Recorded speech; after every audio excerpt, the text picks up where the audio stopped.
Welcome, everyone, to the Saturday reading stream, where I will, of course, be continuing Abram Leon's The Jewish Question, a Marxist Interpretation. I will just kick it off. We're up to chapter 4. The Jews in Europe up to the 19th century. A. The Jews in Western Europe after the Renaissance. Sombart's thesis. The discovery of the New World and the tremendous current of exchange that followed upon it sounded the death knell of the old feudal world with its guild-based organization of trades.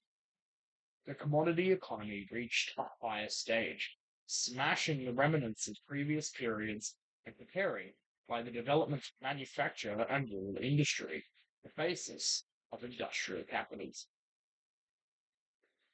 The place of the old centres of guild-based industry and medieval trade, fallen into decay, was taken over by Antwerp, which became the commercial centre of the world for a certain period.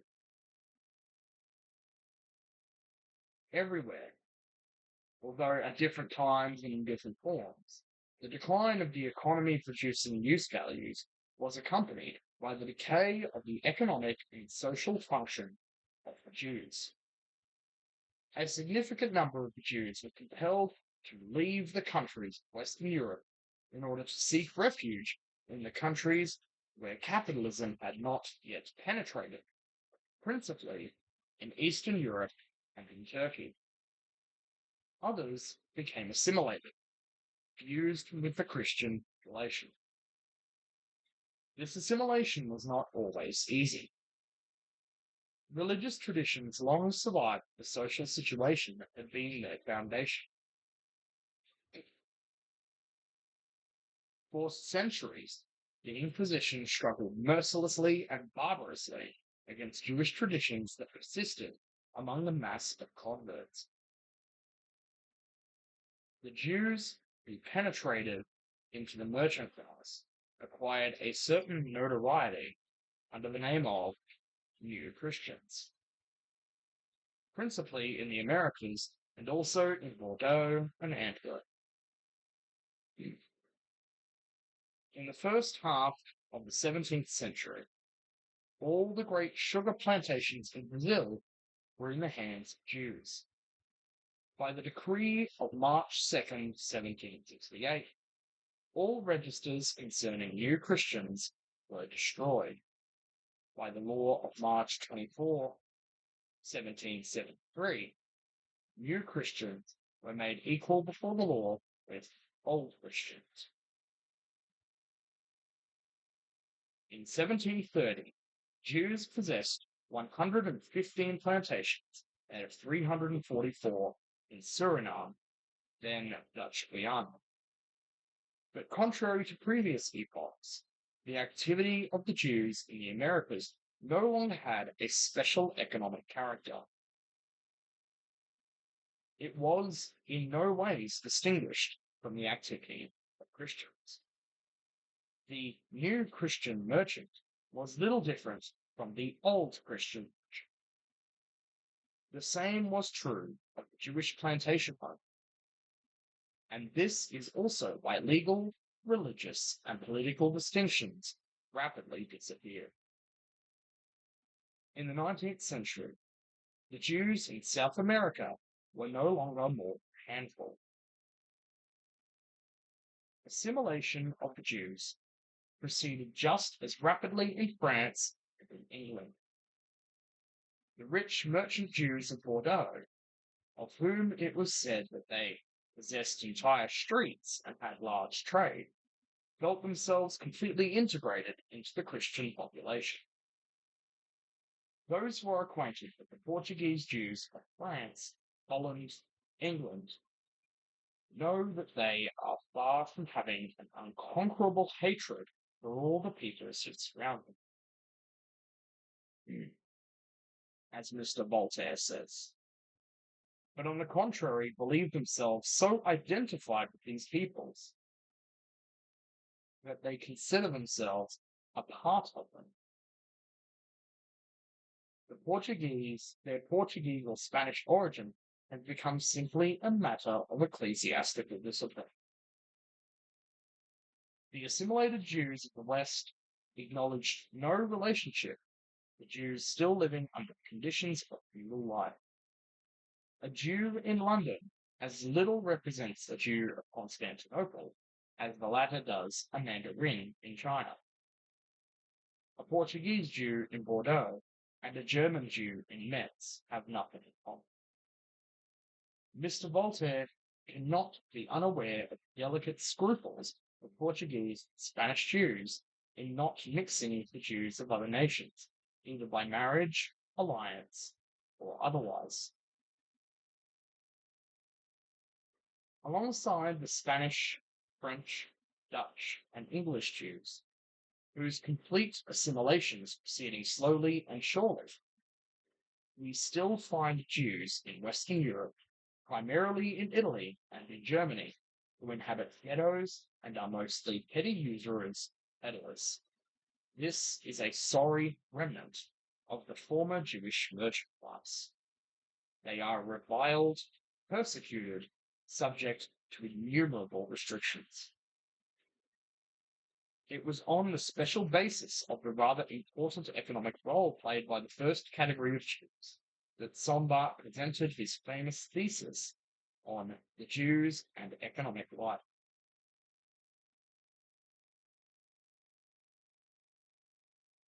He has himself summarized it in these terms. The Jews promote the economic flowering of countries and cities in which they settle. They lead the countries and cities they abandon to economic decay. They are the founders of modern capitalism.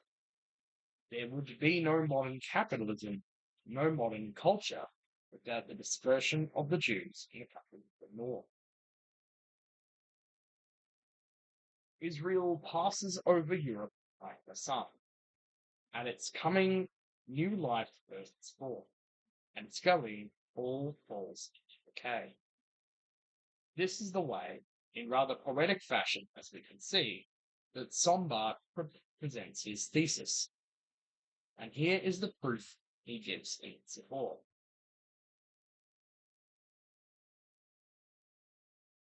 One, the first event to be recalled, an event of worldwide import, is the expulsion of the Jews from Spain, 1492, and from Portugal, 1495 and 1497. It should never be forgotten that on the day before Columbus set sail from Palos to discover America, August 3rd, 1492, 300,000 Jews are said to have emigrated from Spain. 2. In the 15th century, the Jews were expelled from the most important commercial cities of Germany. Cologne, 1424-25,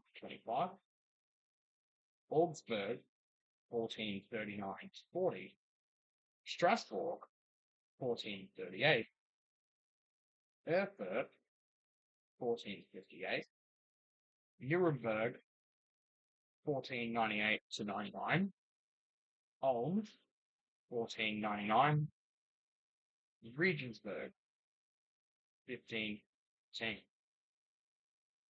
In the 16th century, the same fate befell them in a number of Italian cities. They were driven out of Sicily, 1492, Naples, 1540-41, Genoa and Venice, 1550.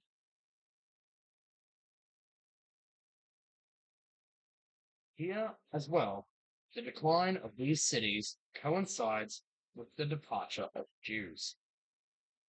3. The economic development of Holland at the end of the 16th century is marked by a great rise of capitalism. The first Portuguese marinos settled in Amsterdam in 1593. 4. The brief flowering of Antwerp as the centre of world trade and of the world financial exchange coincides exactly with the arrival and departure of mariners. I'm assuming this is like a sub-ethnic group of Jews. Marinos Jews. There should be a glossary somewhere at the end. I just want to check.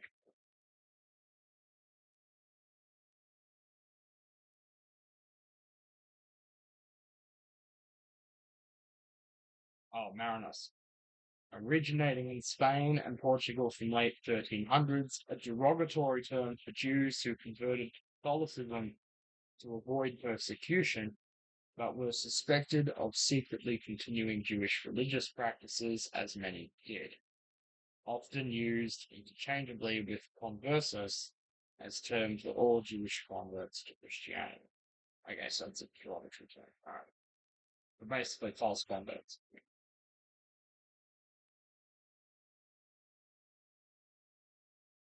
These arguments, essential to the Sombart thesis, are very easily refuted. 1. It is absurd to see in the simultaneity of the departure of Christopher Columbus to discover America and the expulsion of the Spanish Jews a proof of the decline of the countries that they left. Not only did Spain and Portugal not fall into decline in the 16th century under Charles V and Emmanuel, but on the contrary, they reached their historical height at that time. Even at the beginning of the reign of Philip II, 1556 to 98, Spain is still the foremost power in Europe, and the wealth of Mexico and Peru that flowed to it was immeasurable. This first Sombartist proof is based on a bare-faced falsehood. 2. The very figures he supplies on the redistribution of the Jewish refugees coming from Spain aid in demolishing his thesis. According to him, out of 165,000 exiles, 122,000, or 74%, emigrated to Turkey and into Muslim countries. Consequently, it is there that the capitalist spirit of the Jews should have produced the most important effects. Is it necessary to add then that while we can speak of a certain economic rise in the Turkish Empire or Ottoman Empire,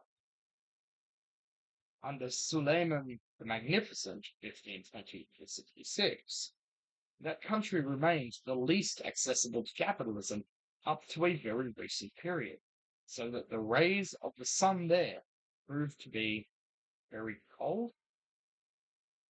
It is true that a rather important number of Jews, 25,000, settled in Holland, in Hamburg, and in England, but can we concede that the same cause produced diametrically opposite effects? 3. The coincidence Sombart perceives in the decline of the German cities is easily explained by reversing the causal relation. The ruin of these cities was not provoked by the measures taken against the Jews. These measures were, on the contrary, the effect of the decline of these cities. On the other hand, the prosperity of other cities was not the result of Jewish immigration, but it was the latter that naturally directed itself toward prosperous cities. It is obvious that the relation of cause and effect is contrary to that presented by Sombart. A study of the economic role of the Jews in Italy and Germany at the end of the 15th and 16th centuries fully confirms this viewpoint. It is clear that the pawn shops, the business of Jewish usurers, could be tolerated so long as the economic situation of these cities was relatively good. Every worsening of the situation made the burden of usury more intolerable, and the anger of the population vented itself, first of all, against the Jews. 4. The example of Holland does not, it is true, weaken Sombart's thesis, but neither does it reinforce it. Even if we admit that its prosperity was favored by the arrival of the mariners, we are not thereby permitted to make it the cause. And how can we explain, if we base ourselves on this criterion, the decline of Holland in the 18th century? It appears, moreover, that the economic role of the Jews in Holland is exaggerated. Sayers says, in connection with the Dutch East India Company, whose importance to the prosperity of Holland was decisive, the Jews have, in any case, no role whatsoever in the formation of the first genuinely modern stock corporation, the Dutch East India Company. They subscribed barely 0.1% of its capital and played no important role in its activity during the ensuing years. Is it necessary to continue? Must it be shown that the important economic development of England took place precisely after the expulsion of the Jews? If the causal relation established by Sombart were true, how explain that in Russia and in Poland, where the southern people from the desert have been most numerous for centuries, their influence on the northern peoples produced no economic flowering whatever? Sombart's thesis is consequently completely false.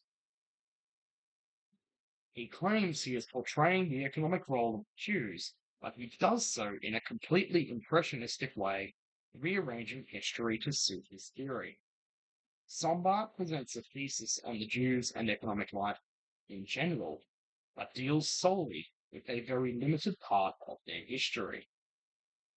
Sombart builds a theory on the Jews in general and on economic life, but he limits himself to a minority of Western Jews, those on the road to complete assimilation.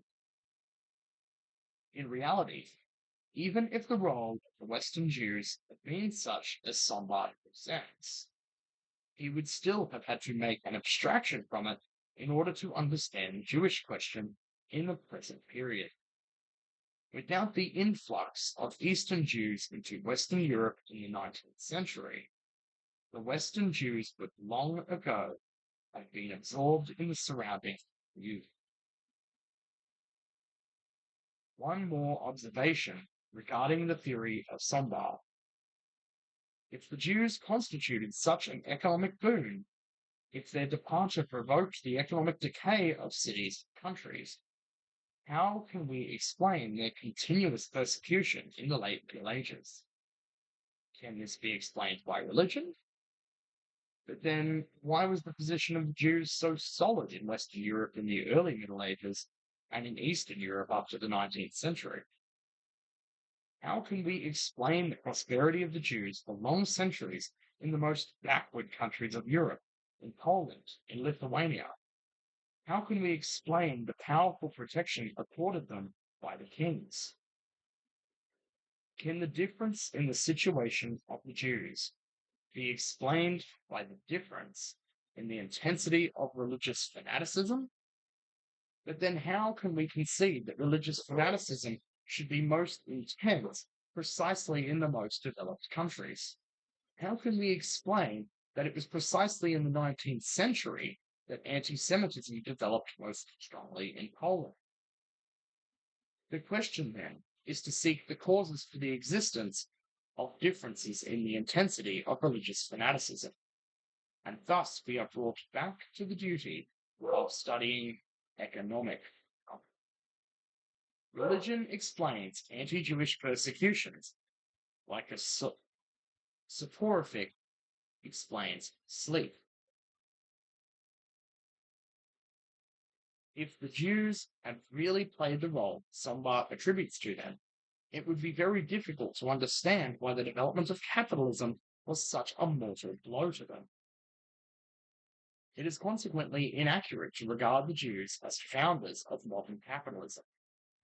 The Jews certainly contributed to the development of the exchange economy in Europe, but their specific economic function ends precisely where modern capitalism starts. B. The Jews in Eastern Europe up to the 19th century. At the dawn of the development of industrial capitalism, Western Judaism was on the road to disappearance. The French Revolution, by destroying the last juridical obstacles that stood in the way of assimilation of the Jews, only gave sanction to an already existing situation. But it is certainly not by chance that at the same time Jewish question was being extinguished in the West, it rebounded with redoubled violence in Eastern Europe. In a period when the Jews in Eastern Europe were being massacred and burned, a large number of Jews had sought refuge in countries where capitalism had still not penetrated.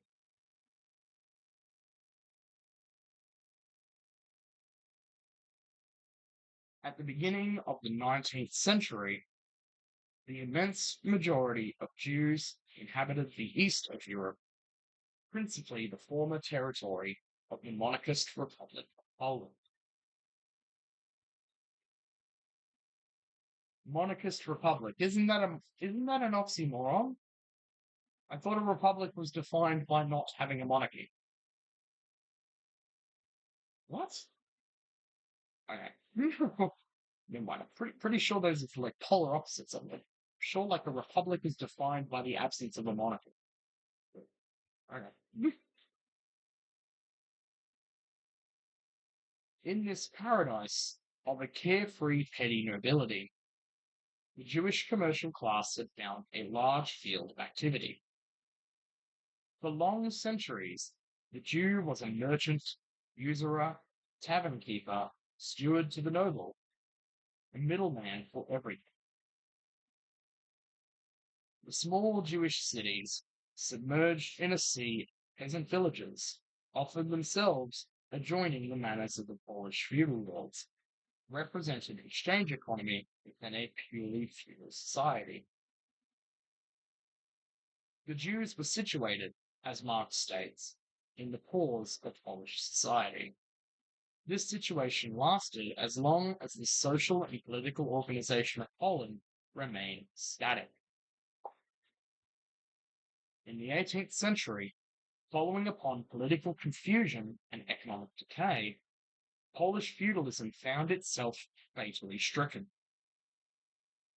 Along with it, the long-standing position of the Jews in Eastern Europe was shaken to its foundations.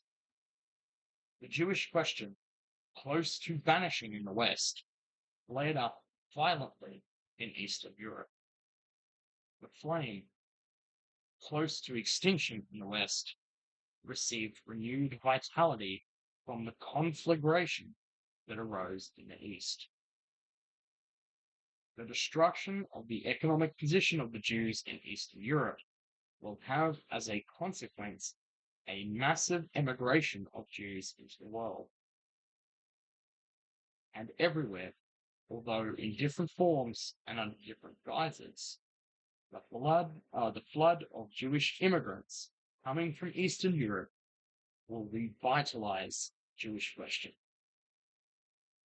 It is in this respect that the history of the Jews of Eastern Europe has certainly been the decisive factor in the Jewish question in our epoch. The commercial relations of the Jews of Eastern Europe, Bohemia, Poland, and Little Russia, then Belarus, date from the Carolingian era. The trading circuit that the Jews had established during the High Middle Ages between Asia and Europe became extended in this way across the fields of Poland and the plains of Ukraine.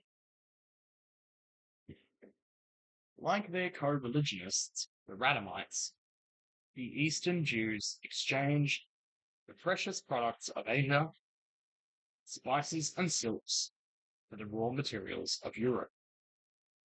They were the sole commercial element in a purely agricultural society. In the Carolingian era, the economic regime of all Europe being practically the same, the role of Eastern Jews was similar to that of Western Jews. It was only later that their history entered on completely different paths. Accounts of the travels of Ibrahim ibn Yaqub in 965 testify to the considerable development of Jewish trade in Prague in the 10th century. The Jews came there from the Far East and from Byzantium, bringing different kinds of precious goods and Byzantine money, and there bought wheat, tin, and furs. In a document of 1090, the Jews of Prague are depicted as traders and money changers, possessing large sums of silver and gold. They are depicted as the richest merchants among all peoples. Jewish slave merchants, as well as other Jewish traders coming from the Far East and crossing the frontier in caravans, are also mentioned in documents of 1124 and 1226.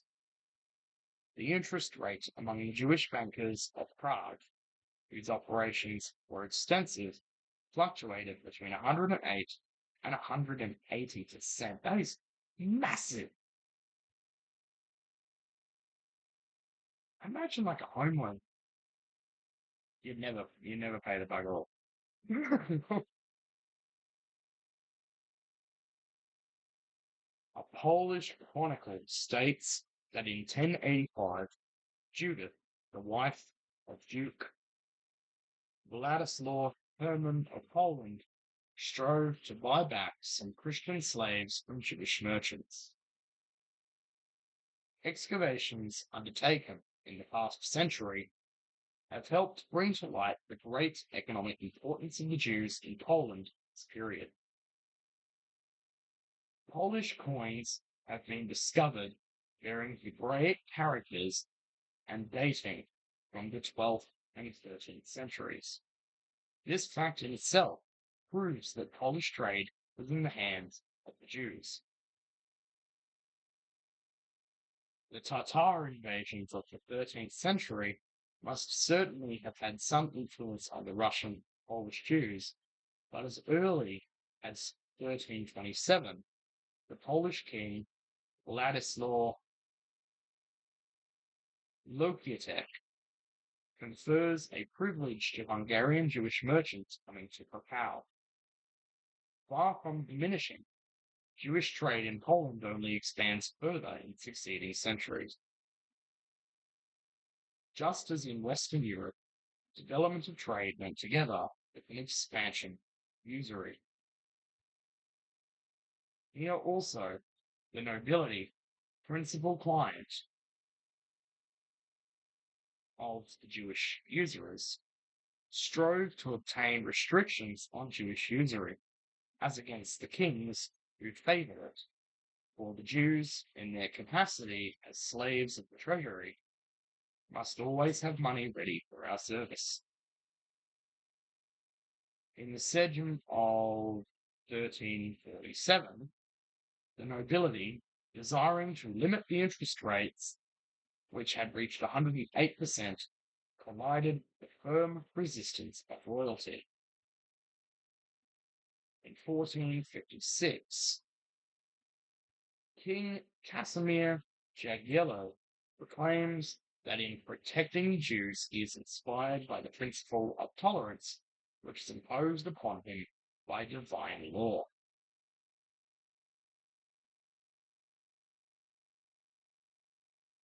In 1504, the Polish king, Alexander, declares that he acts toward the Jews as befits kings and the powerful who distinguished themselves not only by tolerance toward worshippers of the Christian religion, but also toward the adherents of other religions.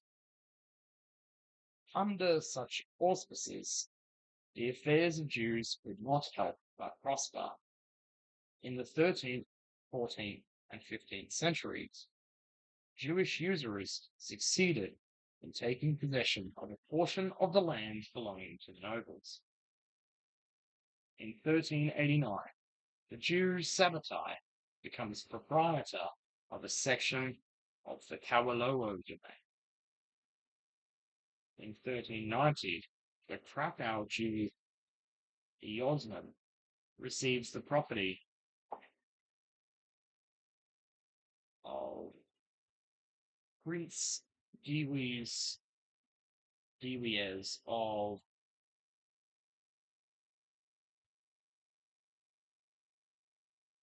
Zeslawic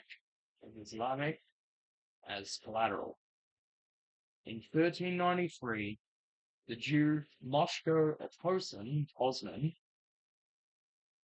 takes possession of the Ponix manor. In 1397, the lands of the Abergers manor are pledged with the opposing Jew Abraham. These lands of the nobles are allotted to the Jews with complete property rights. Thus, in the last cited example, the noble having attacked the possessions transferred to Abraham, the tribunal confirms the right to possession of the Jew and punishes the aggressor with a heavy fine.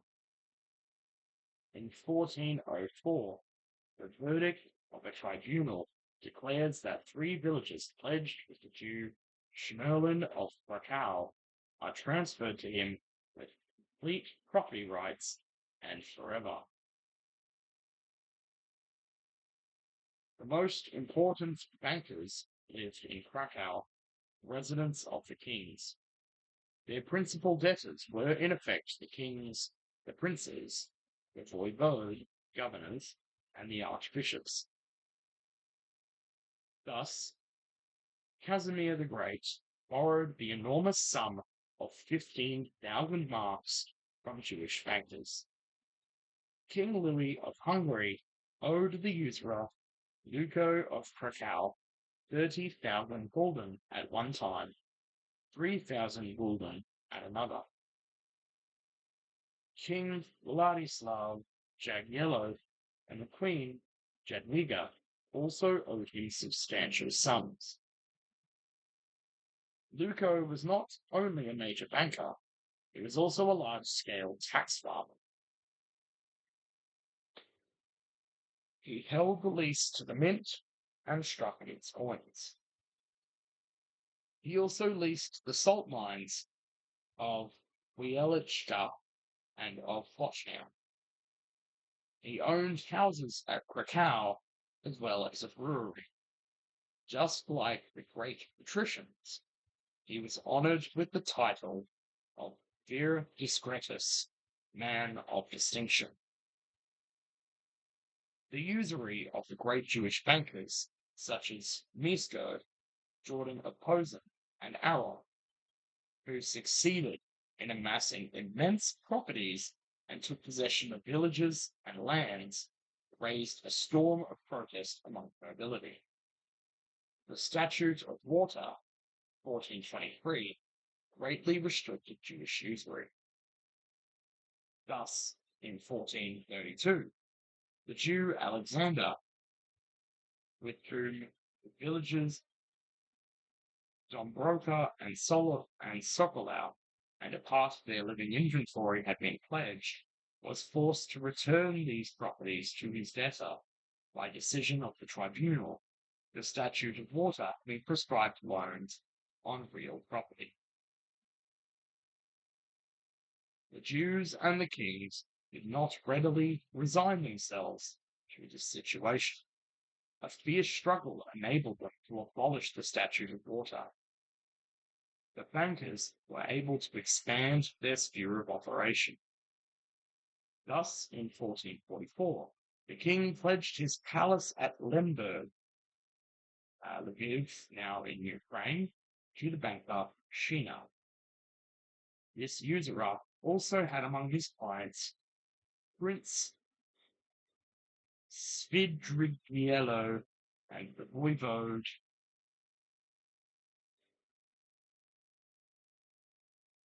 Grishka, or Brit. I cannot pronounce these, but who had pledged the village of Winnicke with him, among others. But neither did the nobility accept defeat. It returned continuously to the charge and succeeded in forcing the king to decree the Statute of Nizawa in 1454, with harsher provisions in the Statute of Water. Nevertheless, and this fact is sufficient to show the fundamental difference in the sphere between Poland and Western Europe, the most draconian laws were not able to end Jewish usury. Starting with 1455, we even witness a rebirth of the banking trade, mainly as a result of the immigration of Jews from Moravia and Silesia, as well as from other countries. From 1460 on, the records of Krakow testify to such an extensive revival of usurious transactions that this period is reminiscent of the epoch of Luco and of Schmerler. The richest banker is a certain Fischel, who had married the female banker Rashka of Prague, and who furnished funds to the Polish king Casimir Jagiello, as well as to his sons, the future kings Albrecht and Alexander.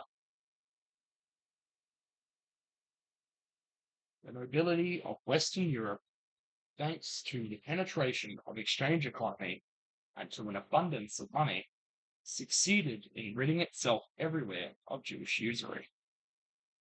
But the persistence of feudal economy in Eastern Europe made the nobility powerless on this terrain.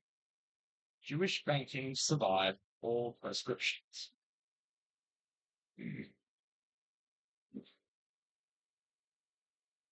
The backward state of the country also fettered the evolution we have observed in the countries of Western Europe. The eviction of Jews from commerce and their confinement with usury. The bourgeois class in the cities were only beginning to develop. The struggle of the bourgeoisie against Jews remained in an embryonic state and did not achieve any decisive results. The artisans, oppressed by Jewish usury, joined ranks with traders. Here also, the sooner a province developed, the sooner arose conflicts with the Jews. In 1403, in Krakow, and in 1445, in Bochnia, artisans incite massacres of Jews. But the struggles were only episodic, and nowhere ended the elimination of the Jewish element. On the contrary, in the 16th and 17th centuries, their situation is only strengthened, and Jewish commerce continues to flourish. In the second half of the 14th century, we hear of a syndicate of 3 Lemberg Jews, Shlomo, Zuja, and Jacob, formed with a view to furnishing Italian merchandise to the city council of Lemberg. At the beginning of the 15th century, Jews are provisioners at the royal court. In 1456, the Starosta, royal administrator of Kamieniec,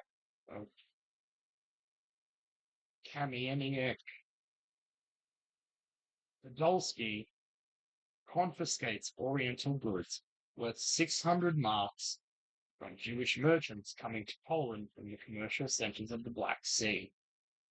The Byzantine and Italian Jews of Kaffa in Crimea made numerous trips to Poland. The Jew Caliph Judaeus of Kaffa passed great quantities of Oriental goods through the custom house of Lemberg. Even after the destruction of the Italian colonies in the Black Sea, the Jews continued to maintain relations with the Orient. From 1467 on, the Jew David of Constantinople regularly supplied Lemberg with Oriental goods. There is even mention of a renewal of the slave trade in Little Russia from 1440 to 1450. What is Little Russia? Is that Belarus? I have to look this up. It's confusing the shit up.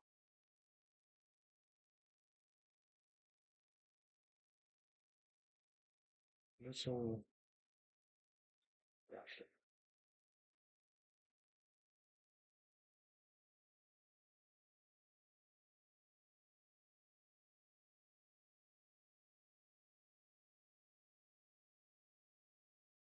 Oh, oh, Ukraine. Okay.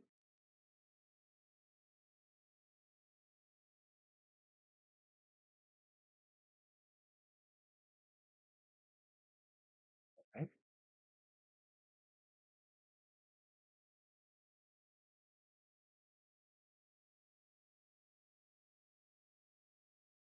Mm,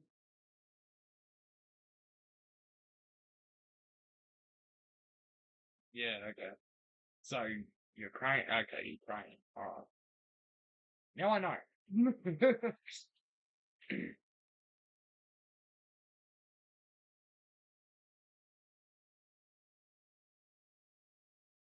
Yeah. Russian law books recount an interesting fact in 1449. A slave belonging to a Jew, Mordecai of Galicia, having fled, her owner sues in the courts for her return. The Jewish merchants of Kaffa and Constantinople came only to the great fairs of Lemberg, Lublin. To these also came the Jews dispersed throughout the Russian and Polish cities and market towns in order to purchase Oriental goods and sell them throughout the districts they inhabited. These Jewish merchants traveled the roads running from Lemberg and Lublin through Lesser and Greater Poland up to the Silesian frontier. The Jews also crossed this frontier and conducted a very lively trade with Bohemia and Germany. Letters from 1588 inform us that hides and furs were brought from Krakow to Prague, and that money was lent at interest and against collateral. The Fair of Lublin served as the commercial meeting place between the Jewish merchants of Poland and of Lithuania. The Jewish merchants exported hides, furs, timber, and honey from Lithuania, and at the Lublin Fair they bought spices coming from Turkey and manufactured goods originating in Western Europe. Records of the city of Danzig mention Jewish merchants from Lithuania who exported timber, wax, furs, hides, etc. during the period of 1423 to 1436. The position of Lithuanian Jews was still more favorable than that of the Polish Jews. Until the Union of Lublin, Union of Poland and Lithuania, 1569, the Lithuanian Jews enjoyed the same rights as the entire free population. In their hands lay big business, banking, the custom houses, etc.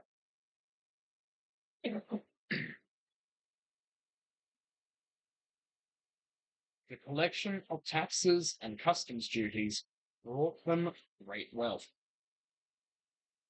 Their clothes glittered with gold, and they wore swords just like the gentry. Records of the Lithuanian chancellery show that in the period from 1463 to 1494. The Jews held leases on almost all the customs offices of the Duchy of Lithuania. Bielek, Bryansk, Berchichin, Rodno, Kiev, Minsk, Novgorod, Zhytomyr. Documents from the years 1488 and 1489 mention certain Jews of Trok and of Kiev as exploiting the Grand Duke's salt mines. In the same period, we begin to meet Jews in the role of innkeepers, a profession that in the Polish and Little Russian village goes hand in hand with the trade of usury. The strengthening of the anarchy of the nobles in Poland necessarily affected the situation of Jews. In the 16th century, their position remains very solid, but they pass more and more from royal control to that of the large and small feudal lords. The decline of the royal power makes protection more and more ineffective, and the Jews themselves seek less brilliant but sure protectors.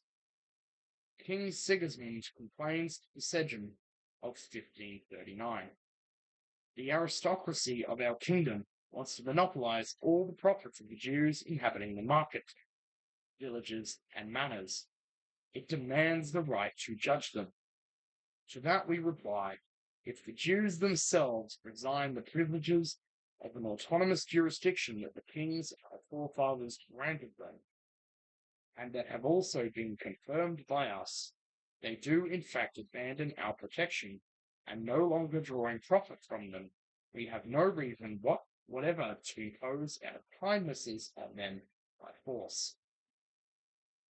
It is obvious that if the Jews now declined these kindnesses, it was because royalty no longer had any degree of real power in a country dominated by the nobles.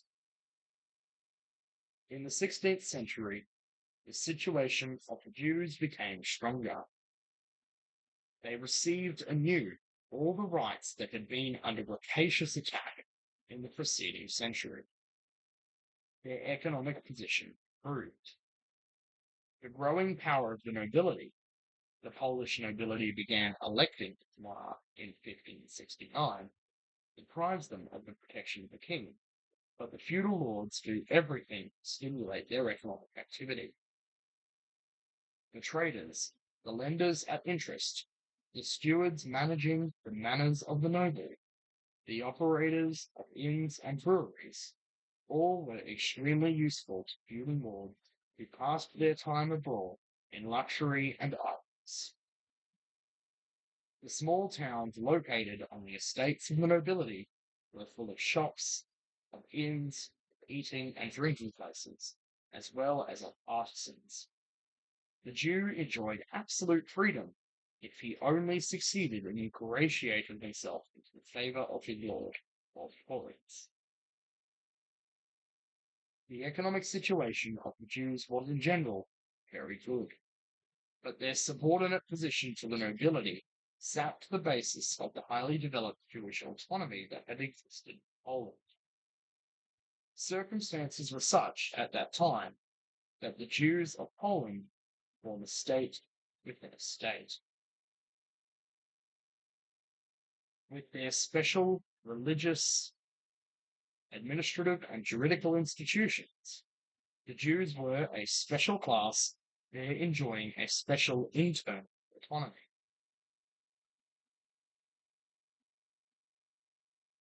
A decree of Sigismund Augustus, 1551, established the following bases for the autonomy of the Jews of Greater Poland. The Jews had the right to choose, upon general agreement among themselves, rabbis and judges who were to administer them. The coercive power of the state would be put at their disposal. Each Jewish city or market town had a community council. In large centres, the community council consisted of 40 members. In small ones, of 10 members. The members of this council were elected by a system of double voting. The activity of the council was extensive.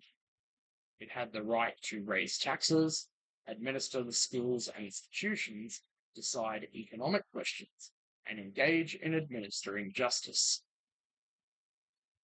The power of each council, called a kahal, extended to the Jews of the surrounding villages. The councils of the large cities had authority over small communities. In this way, community unions were created. The Galil. We have already spoken of the Vad Abba Aratzot, the Council of the Four Lands. It was the General Assembly of the Jewish councils of Poland, Greater Poland, Lesser Poland, Podolia, southwestern Ukraine, and Volhynia, northwestern Ukraine. Meeting at regular intervals, it constituted a veritable parliament. In the 17th century, foundations of Jewish autonomy began to rot.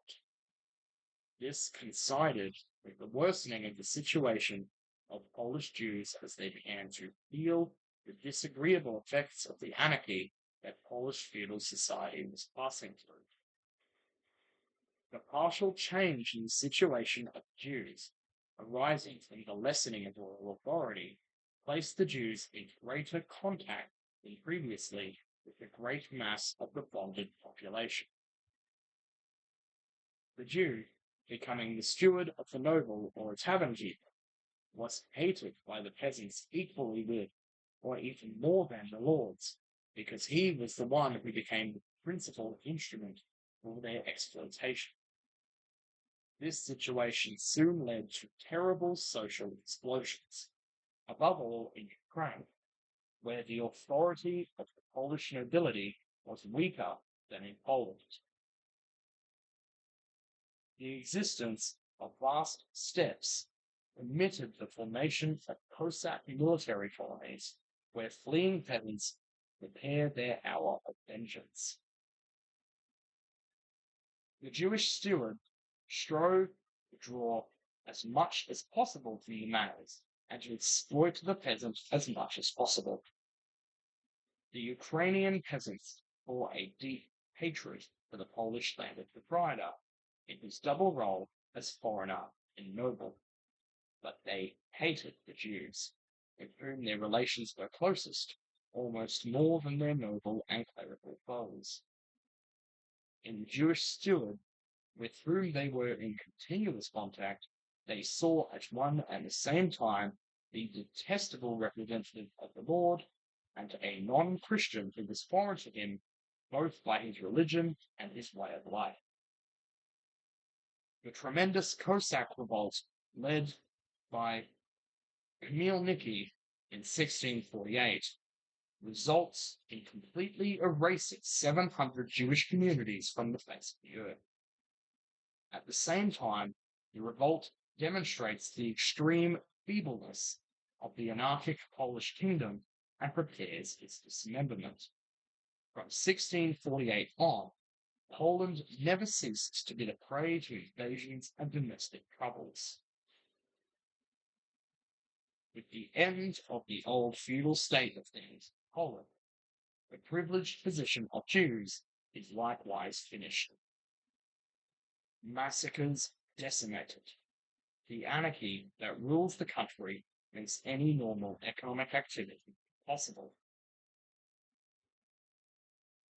The worsening of the situation of the Jews weakens the old ideological basis of Judaism.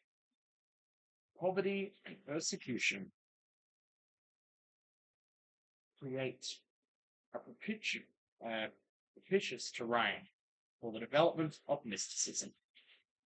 Study of the Kabbalah begins to replace that of the Talmud.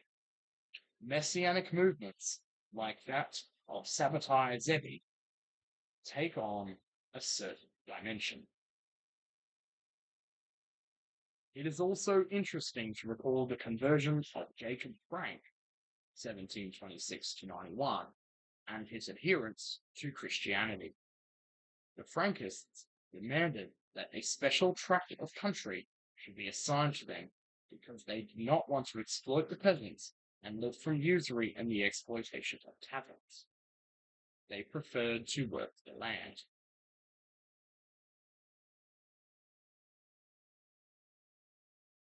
That sounds vaguely familiar.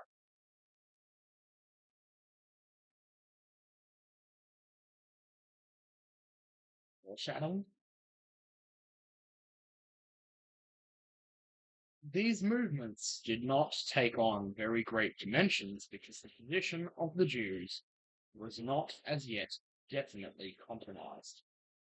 It is only toward the close of the 18th century that Polish feudal society really begins to cave in under the combined blows of internal anarchy, economic decay, and foreign intervention.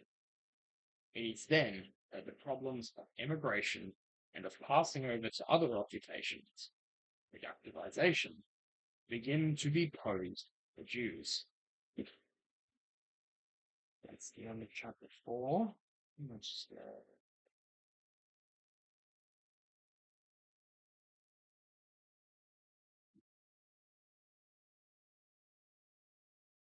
Yep. Let's keep going.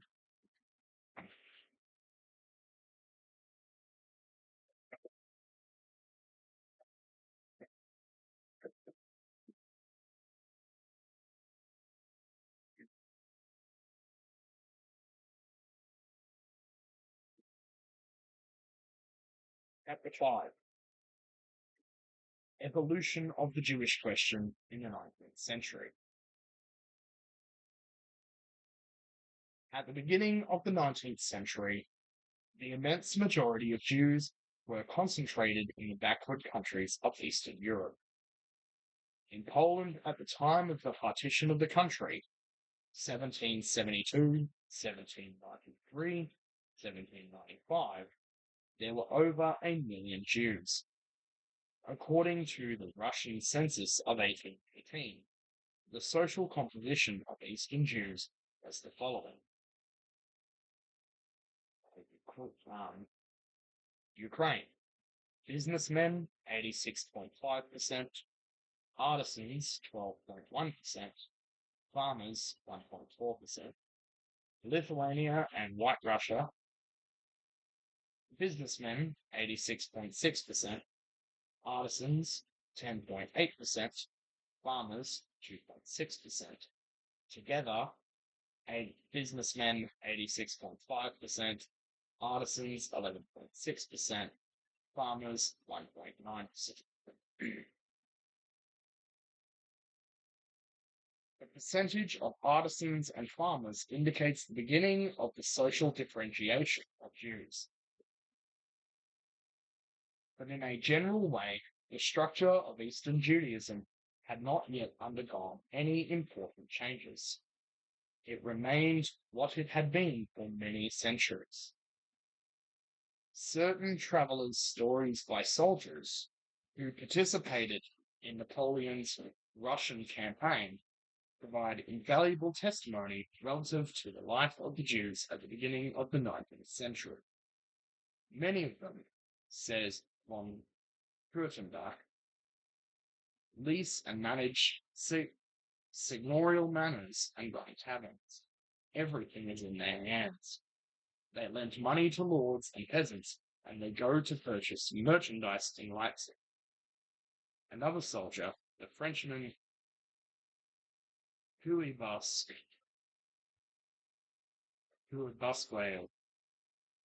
in his letters on the war in Russia, supplies interesting information on the role of the Jews in the economic life of the country. He says they were the intermediaries between the peasants and the lords. The lords leased taverns to them and compelled them to sell only drinks made in their manors. On the occasion of festivals, baptisms, burials, and marriages, the peasants were compelled to buy at least a bucket of whiskey. The Jews sold to them on credit, but exacted heavy interest. They intervened in all the commercial operations of the country. They were also bankers. The author relates to that, or relates that constant business relations linked the Polish Jews to their base in Germany. They had their own postal service and were informed about stock exchange quotations everywhere in Europe. The author of Journey of the Muscovite Officer V. Renevsky from Trieste to Constantinople in 1810 states, Poland should in all justice be called a Jewish kingdom. The cities and towns are primarily inhabited by them. Rarely will you find a village without Jews. Jewish taverns mark out all the main roads. Apart from some rare manors administered by the lords themselves, all the others are leased out or pledged as collateral for loans to the Jews. They possess enormous capitals, and no one can get along without their help. Only some few very rich lords are not plunged up to the neck in debt with the Jews. The Jews in the villages, writes Carmen in Archives of Southern and Western Russia, restrict themselves to leasing mills, liquor shops, and taverns. There is hardly a village without its Jewish farmer taxes. Such is the extent of this that the census often confuses the idea of tax farmer with that of Jew, and links the profession to the nationality or to the religion. Instead of writing, there is no Jew in the village, they write, there is no tax farmer in the village. Nevertheless, while believing that they were describing the present, these various authors were no longer painting anything of the past. The age-old situation of Judaism in Western Europe was, very slowly it is true, being swept away in the current of capitalist economy. Even before replacing the old regime, the new regime was shattered. The decay of feudalism preceded its replacement by new capitalist forms. The numerical growth of the Jews demanded new means of subsistence even as their old economic positions were vanishing. The Jews, adapted for centuries to a natural economy, felt the ground slipping beneath their feet. In that earlier, undeveloped economy, they had been the middlemen and had held a virtual monopoly of trade. The process of capitalization in Russia and in Poland now led the landed proprietors to attend personally to various branches of production and to drive the Jews out of them. Only a small section of rich Jews could find a favorable field of action in this new situation. On the other hand, the immense majority of Jews, consisting of petty merchants, tavern keepers, and peddlers, suffered greatly from this new state of things. The old trade centers of the feudal ether declined. New industrial and commercial cities supplanted the small towns, fairs, and native bourgeoisie began to develop. The economic situation of the Jewish masses had become so critical even before the partition of Poland that questions of the transformation of the social structure of the Jews and of their immigration became posed automatically.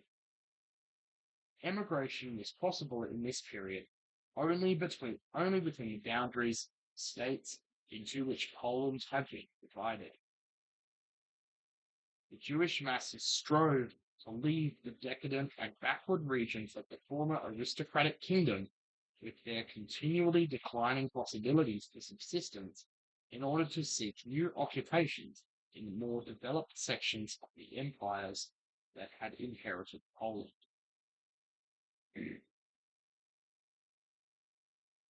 As early as 1776 and 1778, several Polish Jewish communities asked the Russian government for permission to emigrate to Russia.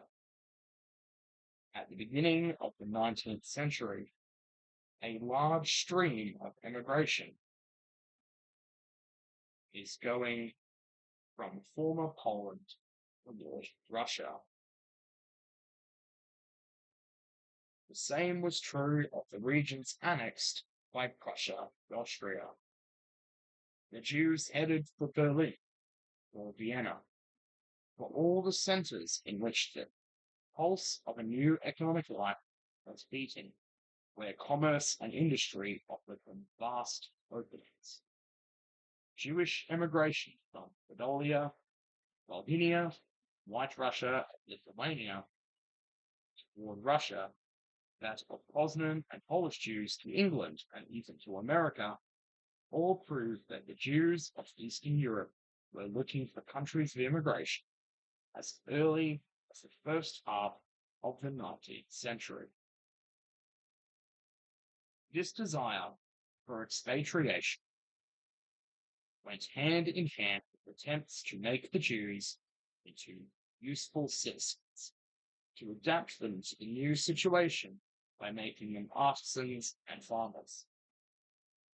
The Polish Great Sejm of 1784 to 88 already had the question of the productivization of the Jews on its agenda.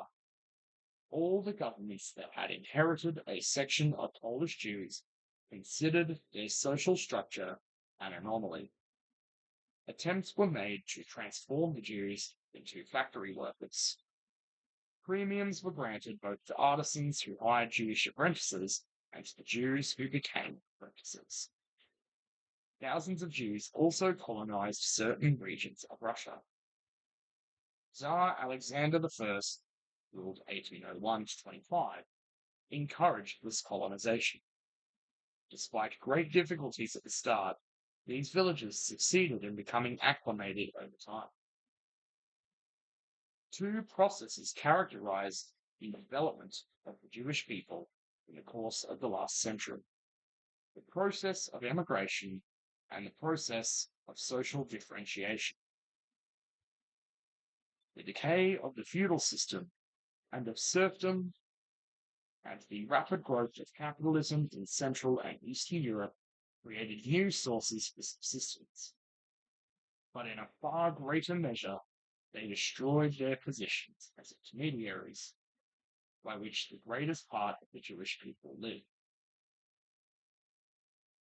These processes forced the Jewish masses to change their living places as well as their social appearance, forced them to seek a new place in the world and a new occupation in society. At the beginning of the 19th century, the process of productivization is still only in its early phase. On the one hand, the decline of feudal economy is proceeding rather slowly, and the Jews are still able to hang on to their old position for a long time. On the other hand, the development of capitalism is still clothed in quite primitive form, and a great number of Jews find a vast field for occupations, trade, and artisanry. They played a role as very active commercial agents for young capitalist industry and contributed to the capitalization of agriculture. In general, we may consider that the Jewish penetration into capitalist society took place up to the end of the 19th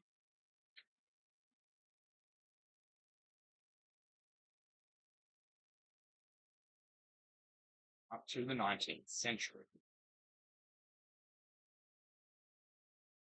At that time, however, substantial masses of Jews were compelled to leave Eastern Europe. The annual average of Jewish emigration was 1830 to 1870, 4,000 to 5,000, 1871 to 1880, 8,000 to 10,000, 1881 to 1900, 50,000 to 60,000, 1901 to 1914, 150,000 to 160,000. That's a lot of information. During the first period, which extends up to 1870, we witnessed primarily an internal migration directed toward the cities. From 1830 to 1870, when annual immigration did not exceed 7,000, the Jewish population increased from 3,281,000 to 7,763,000 of Midland. Consequently, this substantial natural increase was in the main absorbed within the countries inhabited by the Jews. But what an extraordinary change takes place beginning with 1881, and even more so up to 1901, when Jewish immigration reaches the truly impressive figure of 150,000 to 160,000 per year. What were the causes for this change? The process of capitalization in Russian economy was accelerated by the reform of 1861. Agriculture began to produce increasingly for the market. The bonds of serfdom and of feudal restrictions became looser. Social differentiation progressed rapidly in the village. A section of peasants became transformed into well-to-do farmers. Another section became proletarianized. Capitalization of agriculture had the effect of opening an important domestic market in means of production, machines, etc., and for articles of consumption. Capitalist production in agriculture means in effect the following. 1. Division of labor within agriculture due to the specialization of its branches. 2. A growing demand for manufactured products by the enriched peasants and by the proletarianized mass, which has only its labor power to sell and must purchase its subsistence. 3. Agricultural production for the market necessitates a more and more extensive use of machines, and this in turn develops industry in the means of production. 4. Growth in production of the means of production brings with it a continuous increase of the proletarian mass in the cities, and this contributes also to enlarging the market for means of consumption. These vast possibilities within the domestic market gave the Jewish masses, crowded out of their former economic positions, the opportunity to integrate themselves into capitalist economy. Workshops and small industries experience a great expansion. Whereas the non-Jewish blacksmith or peasant found his way into the factory or the mine, the Jewish proletarianized masses flowed into small industries producing consumer goods. But there is a fundamental difference between the transformation of the peasant or blacksmith into a steel worker and the transformation of a Jewish merchant into an artisan or garment worker. Capitalist development of the branches of heavy industry is accompanied by a change in the material conditions of production. Not only do the means of production change their destination, but they also change their form. The primitive tool becomes the perfected modern machine. The same is not true of the means of consumption. Clothing, whether produced for the maker's own use or for the local or world market, does not change appearance, nor do the instruments used change or even slightly. The same is not true of the tool, which is transformed into the ever-increasingly perfected machine and which requires the investment of increasingly greater capital. To manufacture machines, it is necessary from the very beginning to have a large capital. This is explained, especially in the beginning, by the length of the working period. the number of interrelated working days that are required in a particular line of business to complete a finished product. According to the longer or shorter duration of the working period that the specific nature of the product or the useful effect to be attained demands for its production, a steady additional expenditure of circulating capital is required: wages, raw materials, and ancillaries. It is for this reason that from its very beginning, production of the means of production has taken place in a capitalist form of large factories, whereas the production of means of consumption can continue to be carried out in the same artisan workshops as before. It is only much later that the great factory crowds out the workshop and its outmoded method of work in this sphere as well. This follows upon the invention of perfected machines that then invade the sector of the means of consumption. It is, consequently, the growth of fixed capital that here plays a dominant role. In this way, conditions of production in these two main sectors of economy are brought to the same level. The fact that a steam engine gives up some value bit by bit each day to the yarn, the product of a discrete labor process, while it gives up value over 3 months to a locomotive, the product of a continuous production, in no way alters the outlay of capital needed to acquire the steam engine. In both cases, the steam engine is renewed only after some 20 years. The liberation of the peasants in Russia had created a big market for manufactured products. Instead of an economy still largely feudal, the production of exchange values becomes established. Russia begins to become the granary of Europe.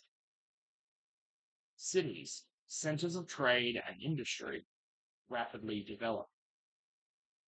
The Jews leave the small towns en masse in order to settle in the great urban centers, where they contribute heavily to the development of trade and artisanal industry, needs of consumption.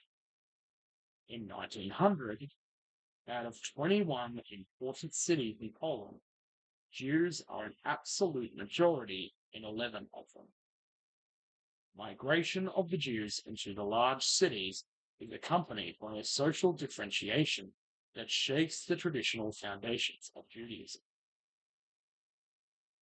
But the development of the means of production sector brings about a mechanization of agriculture and light industry.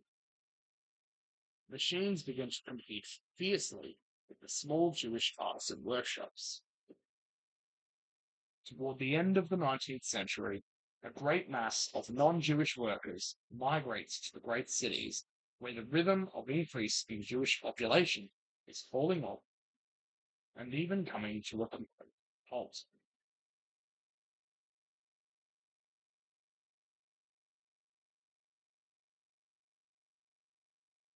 Jewish artisan industries, which developed because of the expansion of the domestic market, succumb for the most part because of the mechanization and modernization of industry. It was difficult for the Jewish artisan to compete with the peasant masses flowing in from the country, who had a very low standard of living and were accustomed to hard physical labor from the earliest times.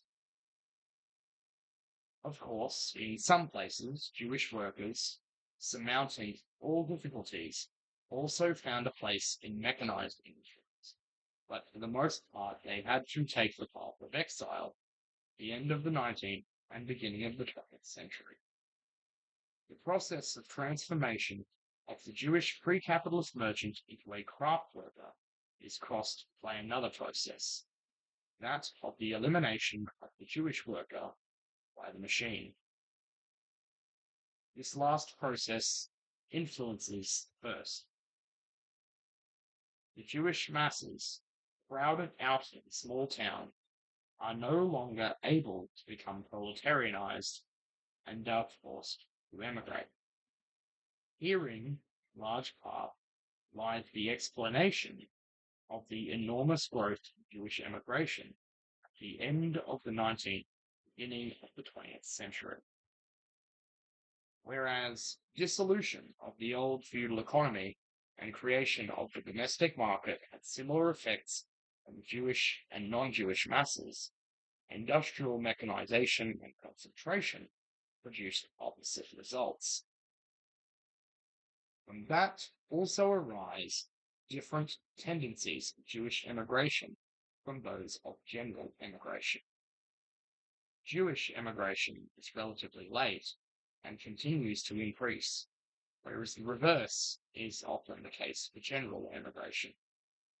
For example, in Germany, annual emigration, which fluctuated between 100,000 and 200,000 persons from 1880 to 1892, never exceeded 20,000 at the beginning of the 20th century. This heavy drop in German emigration is explained by the tremendous economic development of Germany in this period. The phenomenon of the elimination of the Jews from industry leads us quite naturally to the subject of the Jewish proletariat. The confinement of the Jewish working class in consumer goods industries is undoubtedly one of the most remarkable phenomena of the economic and social structure of the Jewish people. The fact that a tiny number of Jewish workers are involved in the initial phases of industrial production, whereas their percentage in the final phases is extremely high, strikingly characterizes what has become known as the Jewish anomaly. This economic base of the Jewish proletariat is not only weak in itself, it also continually shrinks as a result of technological development. Jewish workers not only suffer the inconveniences inherent in the craft industry, notably social weakness, seasonal employment, sharpening exploitation, and bad working conditions, but they are increasingly driven out of their economic conditions.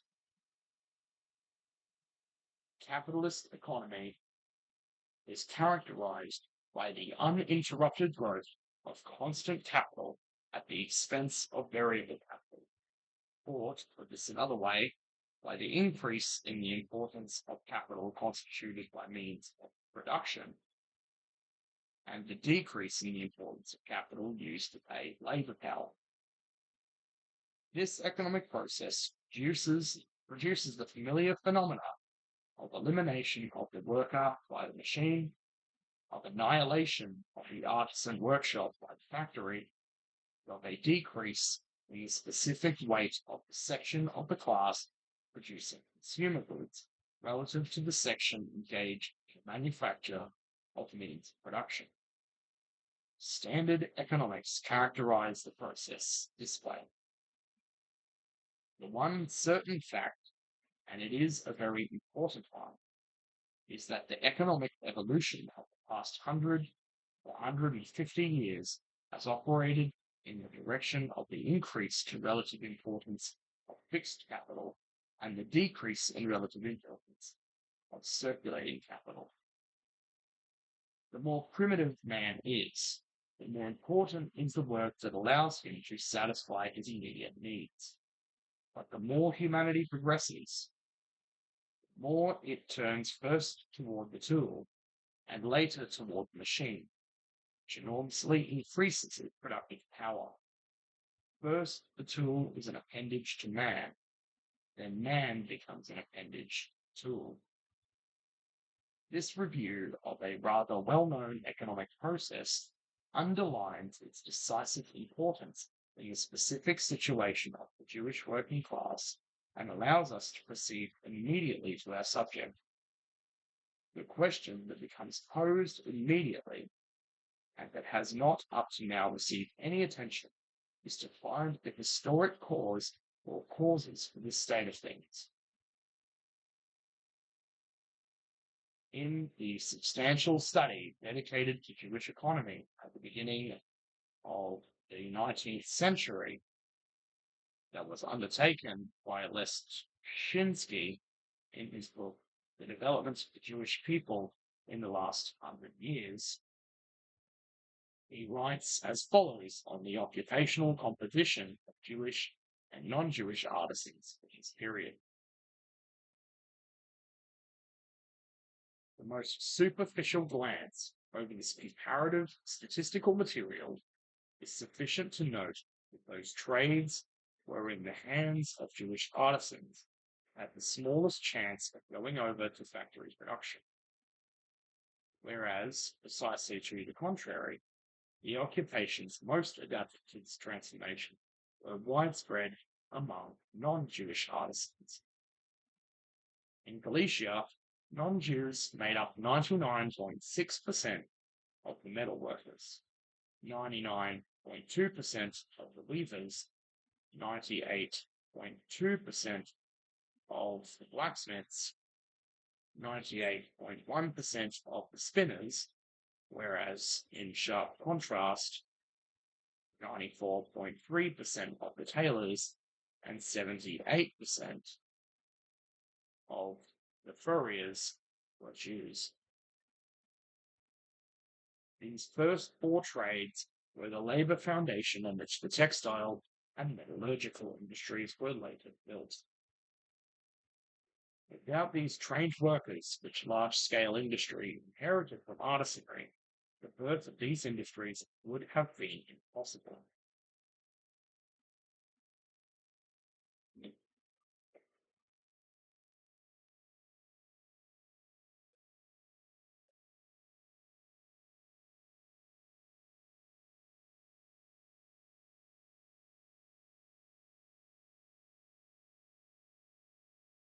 It is in this historic fact that the fundamental cause may lie in the weak penetration of large-scale industry by the Jews. It was only natural that the first workers' cadres in the metallurgical and textile plants should consist exclusively of non-Jews. And these compact masses of non-Jewish workers certainly had a natural attractive force for the non-Jewish populations, which were closer to them from the religious, national, and psychological point of view, whereas, on the other hand, they repelled the Jewish race, which has remained foreign to them in every way up to this day. Leshinsky's explanation contributes to clarifying the question with which we are engaged and shows us the first immediate cause of the specific occupational structure of the Jewish working class. But in its turn, it places before us a new question, or rather raises the old one to a new level. If we now clearly see the present Jewish worker as a descendant of the 18th century artisan, we must still find an explanation of the different occupational composition of Jewish and non-Jewish artisans in that period. Why were the former primarily tailors and the non-Jewish artisans blacksmiths?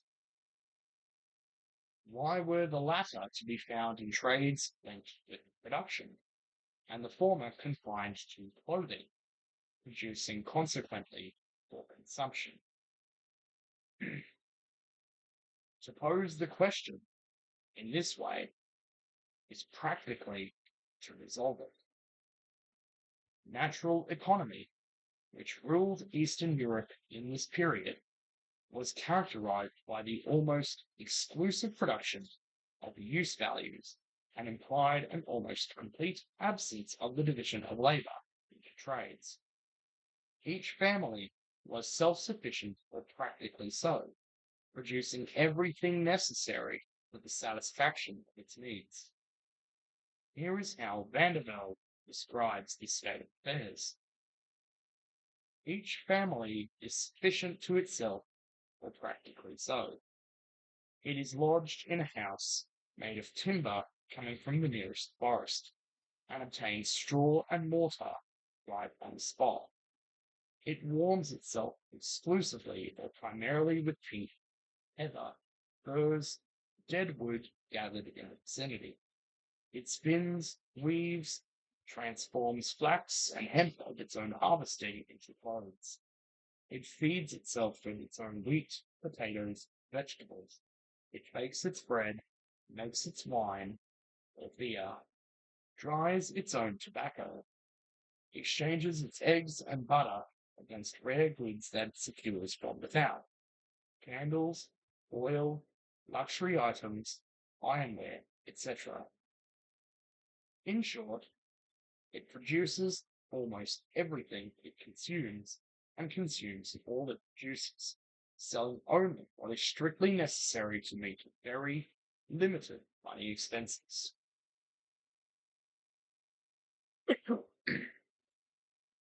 The same could be said, all proportions guarded, regarding the feudal manor. It is readily understandable that while such an economic system does not absolutely exclude professional specialization, the few trades that find a place within it are the products of quite exceptional conditions. We should consider the labors of the blacksmith and the potter as the first that rose to special professions, because they demanded from the very beginning more skill and more specialized working equipment.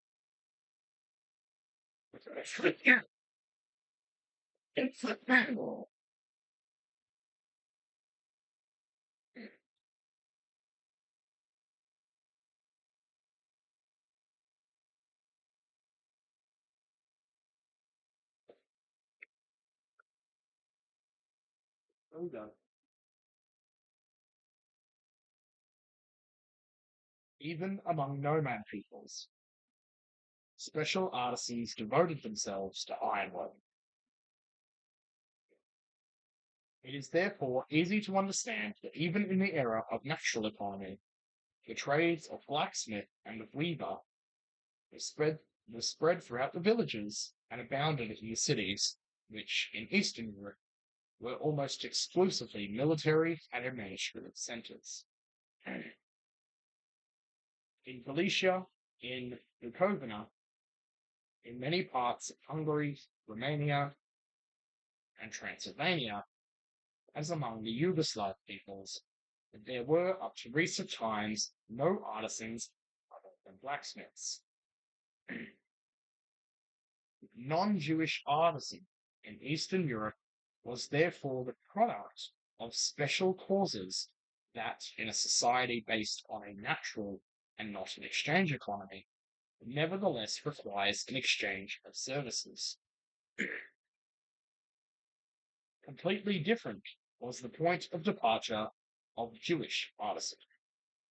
It was born in the specific conditions of the small Jewish town and produced for that town. But whoever speaks of the small Jewish town of the 18th century speaks of an agglomeration of small traders, innkeepers, bankers, and middlemen of all sorts. The Jewish artisan therefore did not work for the peasant producers, but for the merchants, the banker middlemen. It is here that we must seek the fundamental cause for the specific occupational structure of the Jewish proletariat and of its ancestor, Jewish artisan. The non-Jewish artisan did not produce articles of consumption for the peasant because, as we have seen, the latter was self-sufficient in this regard. But that was precisely the principal occupation of the Jewish artisan, his clientele being composed of men devoted to trade in money and in goods, thus non-producers by definition. Alongside the peasant, we find the non-Jewish blacksmith artisan. Close to the money man, we find the Jewish tailor. The occupational difference existing between the Jewish and non-Jewish artisans therefore derives, in the last analysis, from the difference in their spheres of activity. It goes without saying that this explanation is necessarily schematic and like all schemas, allows us to understand phenomena in their general aspect, but cannot present the diversity of real life with complete accuracy. But to try to reflect the latter accurately and in detail would mean in turn to make it difficult to understand the general processes that derive from it. Sociology is therefore compelled to make a complete and continuous circuit, from reality to theoretical schema, and then the reverse. Those who reproach this method for not reflecting the entire diversity of life have not completely understood this dialectical interdependence. It should also be noted that the struggles that broke out in certain periods between Jewish and non-Jewish artisans appear to have been provoked by the encroachment of one section of artisans on the sphere of activity of another. It should not be attributed to some alleged national competition, which was simply inconceivable in the feudal epoch prior to the formation of nations. Nationality is a sentiment unknown to the fragmented society of the Middle Ages. By way of illustration, we quote this passage from an ancient chronicle of Prague, the Ramshaki Chronic of 1491. Jews were forbidden to do work for Christians, but they were all free to work for Jewish clients. The City Council of Prague also complains in the same period that the Jews pay no attention to the old privileges and ordinances whereby they are forbidden to work for Christians. At Posen, states greats, Jews were allowed to engage in certain trades, like that of tailoring, but only to satisfy their own needs and not the Christians. It seems to me that we have thus traversed the causal chain leading from the present-day economic structure of the Jewish proletariat back to its origins. It is complete in this sense that it brings us back to a social question of a more general order, which has already been explored, that of the social and economic function of the Jews in the pre-capitalist era. And that is it. So it's probably going to start getting a little bit more spicy from here. I mean, the next chapter is called what? Contradictory Trends in the Jewish Question During the Rise of Capitalism. So, yeah, this is like where it's probably going to get. This, it looks like there's a bit of data in the next chapter.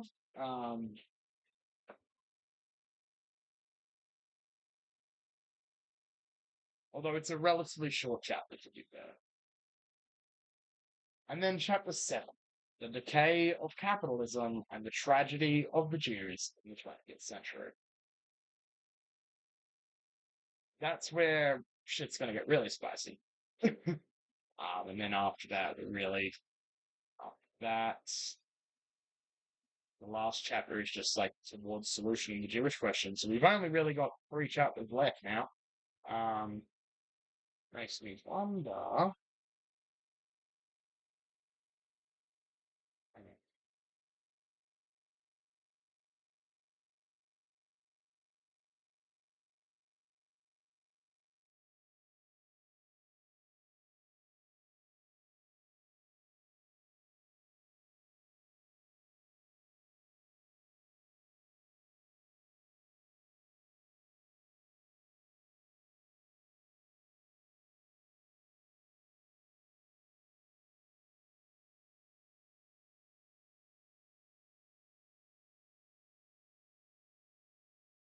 I'm just going to go through chapter 6. It is relatively short, it's data heavy.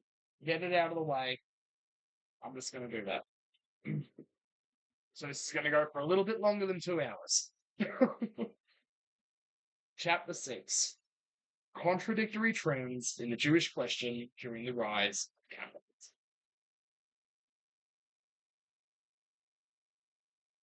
French Revolution put the finishing touches to the course of the economic and social evolution of Judaism in Western Europe.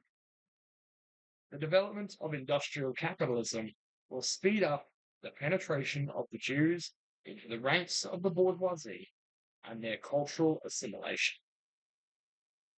The triumphant march of the Napoleonic armies was the signal for Jewish emancipation everywhere. Napoleonic policy reflected the will of bourgeois society to assimilate the Jews completely. But in the regions still ruled by the feudal system, major obstacles arose on the road to emancipation.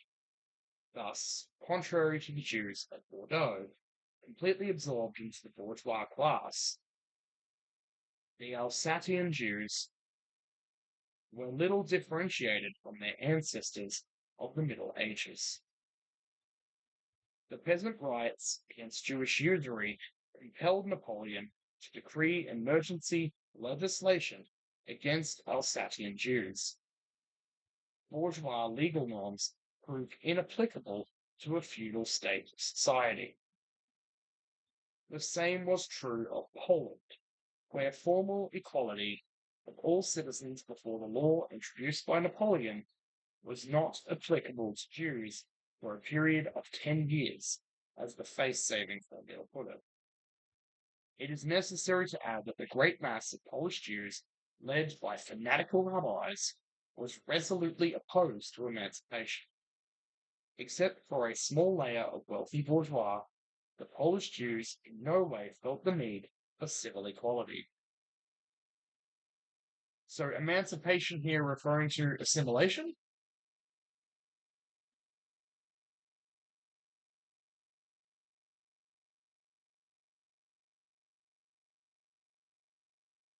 That's how you want to word it. That's how you want to word it. Interesting choice of words.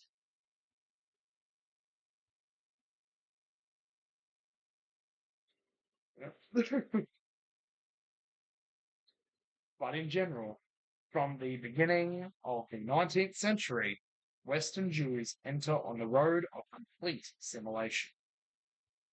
By the end of the 18th century, one half of the Jews of Berlin had converted to Christianity within a period of 30 years. Those who remained faithful to the Jewish religion vigorously denied that they formed a distinct nation. Without a land, without a state, without a language, there can be no nation, and that is why Jews long ago ceased to constitute a nation, said Gabriel Rieser, one of the representatives of the German Jews in the first half of the 19th century. We are Germans, and Germans only, in whatever concerns nationality. A Jewish professor of Berlin wrote somewhat later, in 1879. Hitler would disagree. Then again, we don't like Hitler. Contrary to Western Europe, where their assimilation was favored by capitalism, in Eastern Europe, capitalism uprooted the Jews from their age-old economic positions. Thus, by provoking a flow of Jews toward the West with its left hand, it was destroying the accomplishments of its right hand.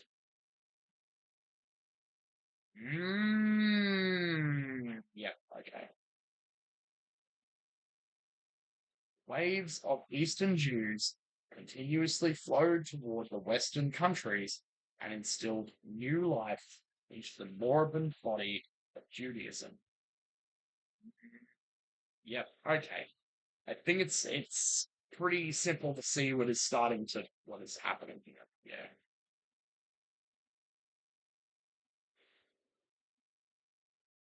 Our great popular masses of the East, who are still rooted in Jewish tradition, or at least live in its atmosphere, form a barrier to the disappearance of Western Judaism. Western Judaism no longer exists save as a reflection of Eastern Judaism.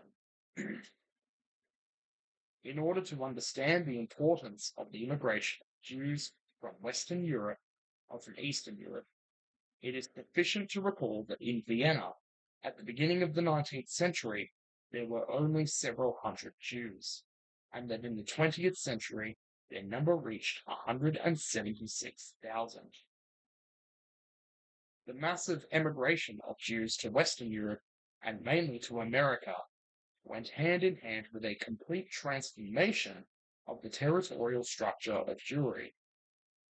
We know that the advance of capitalism was accompanied by an enormous extension of urban developments.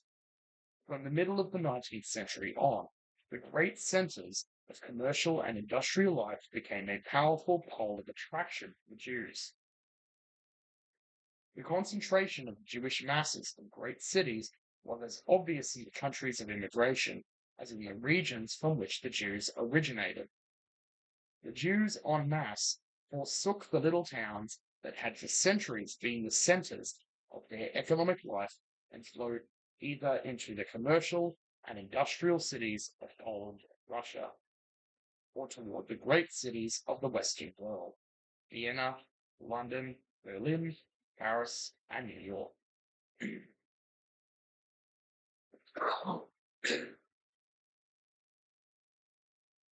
Far into the 19th century, the greater part of world Jewry inhabited Eastern Europe, where, in the absence of good means of communication, small towns continued to offer opportunities to traders, and during that period, the Jews lived predominantly in small towns.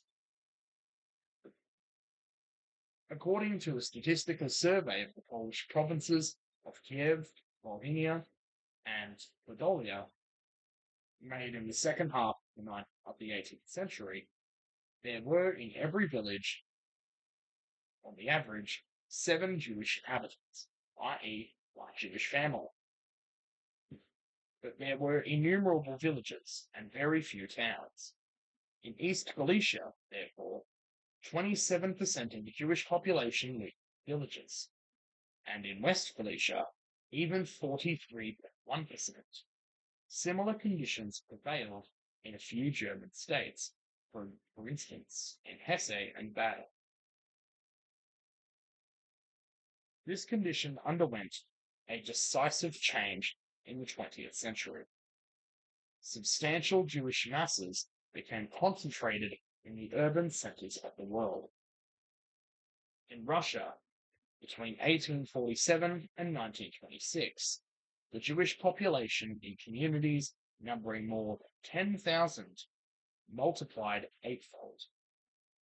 In 1847, in the entire Russian Empire, there were only 3 Jewish communities comprising more than 10,000 people. There were 28 of these in 1897 and 38 in 1926 in the old territory of old Russia.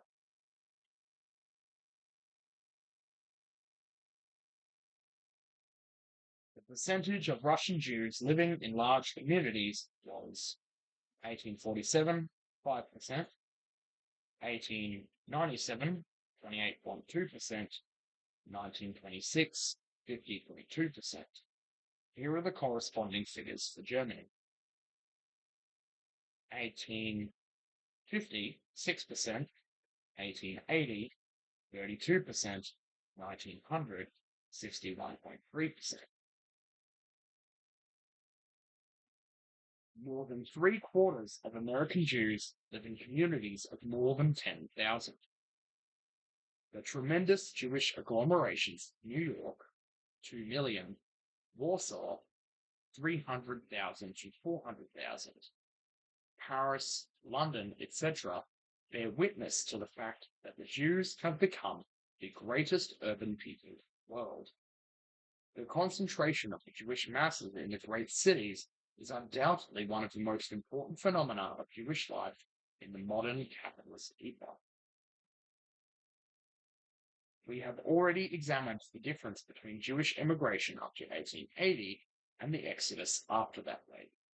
Up to 1880, the states inhabited by the Jews still offered vast possibilities for penetration into capitalist economy. Migration was primarily internal. After the state, events are precipitous.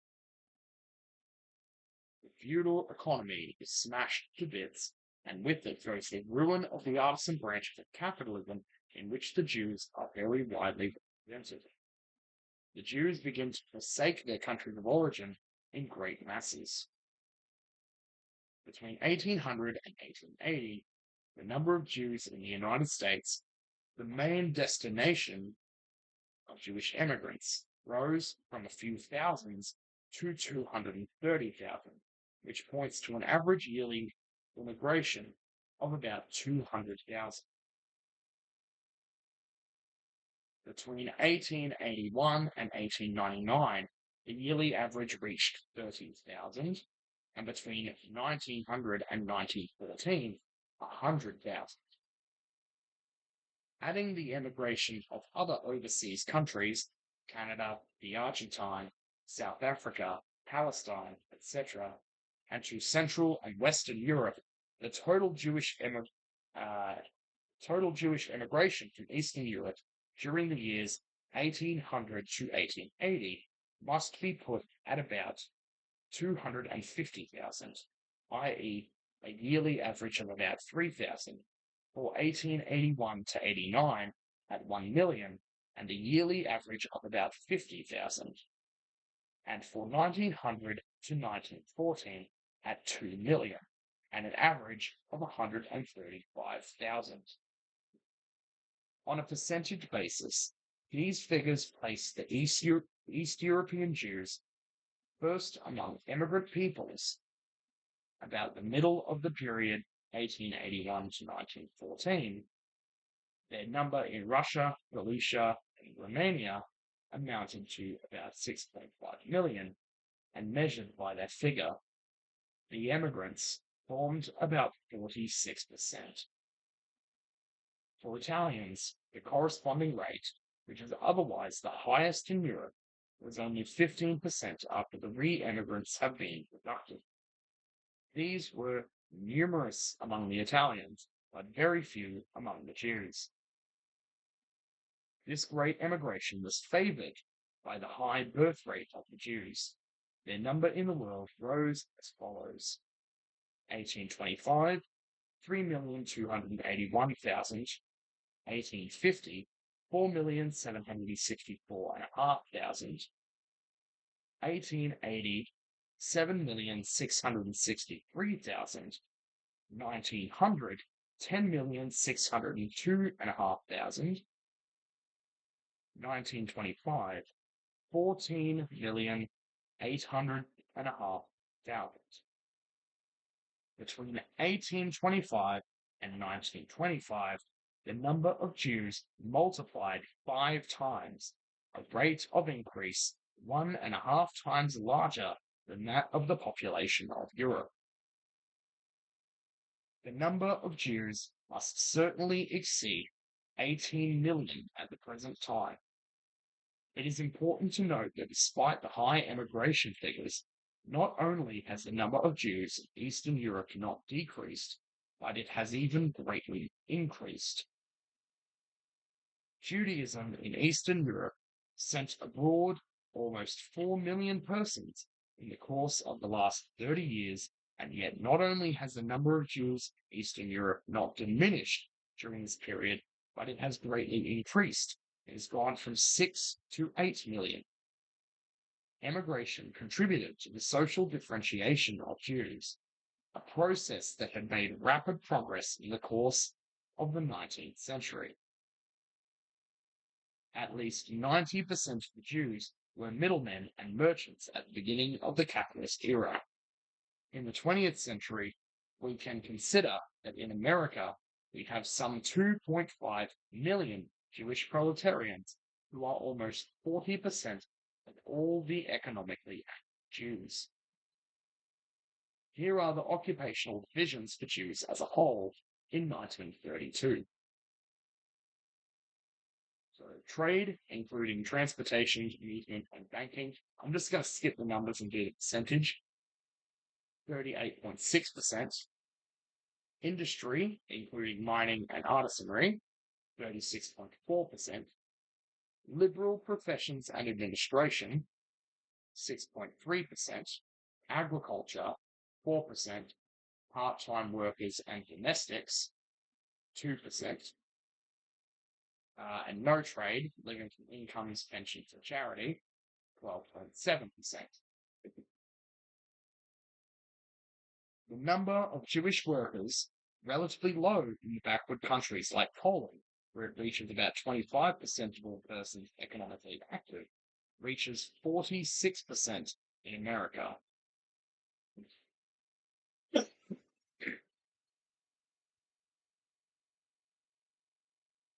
The occupational structure of the Jewish working class still differs greatly from that of the proletariats of other peoples.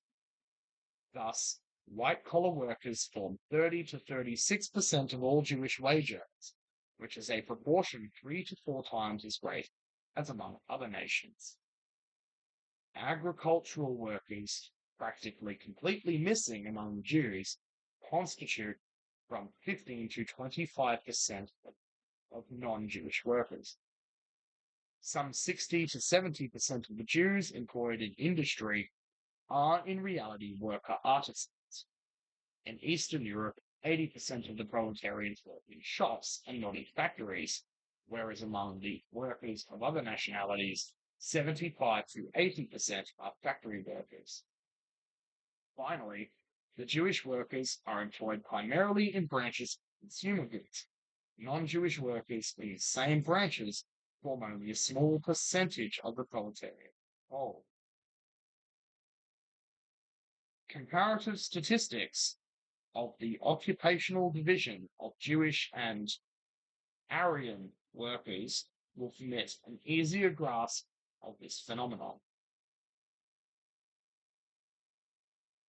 Okay. In several European countries,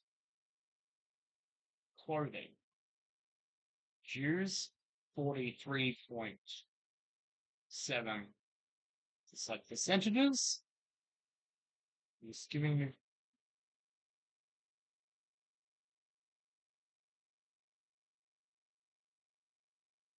I'm just gonna skip it, but like there's a pretty clear there's a pretty clear thing where it's like I'm just gonna skip it. Let's go through. Um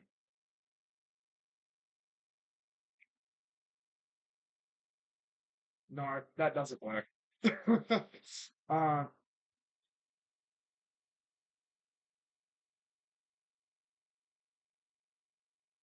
I'll just skip it.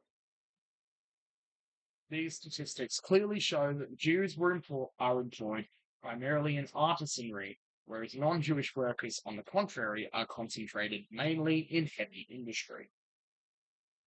Jews are relatively 5 times more numerous than non-Jewish workers in the clothing industry, but in metallurgy, the textile industry, construction, non-Jewish workers are 2 or 3 times more numerous than Jewish workers.